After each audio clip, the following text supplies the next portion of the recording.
Teenagers. It is our prime age. It's the time where we are rebellious, and it's the time where we find out our first love.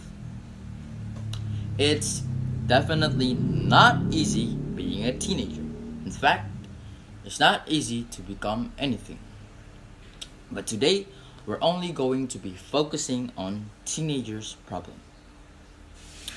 So, it's not easy to become a teenager because pressure and stress can build up in many areas of our life. For example, maybe at home, at school, or at church. And it can happen when we're making a big decision in life. And it can be caused by our friends, our teacher, our parents, or maybe our siblings. So hi, my name is Keenan Pakpahan, and today I am going to tell you everything you need to know about mental health, mental illness, and how to deal and to cope with it. What is mental health? Mental health refers to the maintenance of a successful mental activity. This includes maintaining a productive daily activities and maintaining a fulfilling relationship with others. This includes doing things that are productive, like doing chores and do all of your assignments. And for the fulfilling a relationship with others, maybe you can talk with a person that you trust, or you can play with your friends or your families or relatives to strengthen your bond. Next thing is worrying about all of this thing, all of this pressure is normal. But feeling very sad, hopeless, or worthless might be a sign of a mental health problem. Mental illness can occur when the brain is not working properly. And when the brain is not working well, 6 of its function will be disturbed.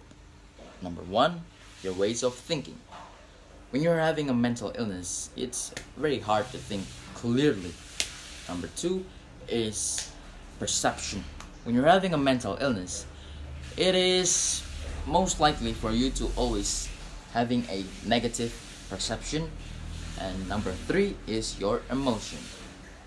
When you're having a mental illness or when you're feeling stressed, your emotion will be disturbed. Sometimes you can be very sad, angry, or maybe happy all of a sudden, and it can happen anywhere.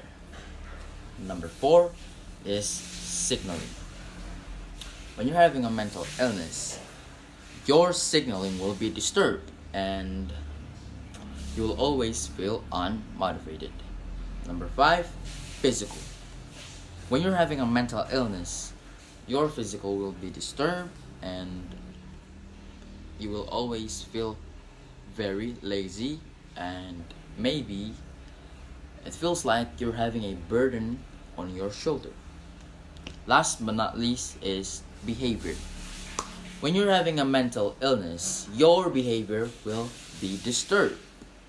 You can be very, very, very aggressive towards other people, and it can harm yourself and others. So it's not a very good thing to do. Symptoms of mental illnesses includes, number 1, sleep problems. When you're having a mental illness, it is very hard to sleep.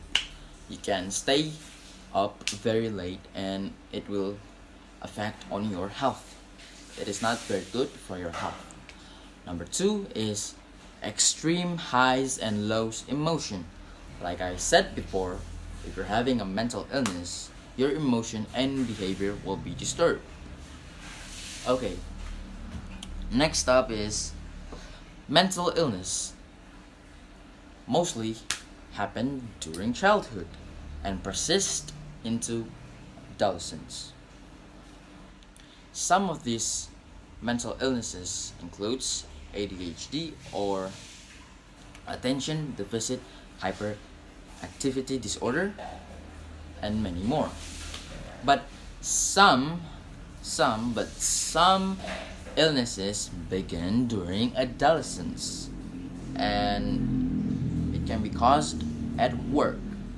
You know, work life is very stressful. You got pressure from your boss, your colleagues, or maybe your friends. You got a deadline that are coming up and you haven't worked on it yet.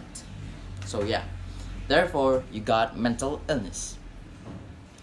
And some of the mental illnesses that begin during adolescence includes schizophrenia, bipolar disorder, OCD or obsessive compulsive disorder, and many more. So, what are the causes of mental illnesses? Well, the causes of mental illnesses are complicated. It can be caused by environment, or it can be caused by genetics, or it can be caused by both, and it can lead to a brain disorder. And many mental illnesses can be treated, and how to treat it is by maybe you can talk to a person who you trust, go see a physician, therapist, or a school counselor. Last thing is, do you ever often feel very angry or very worried? Excessive diet or binge eating, hurt other people or destroy property. If you feel any of these things, it might help to talk to a parent, teacher, school counselor, or a physician. And it is advised and it's a must before it's too late. Well, ladies and gentlemen, that's all I have. Thanks for listening.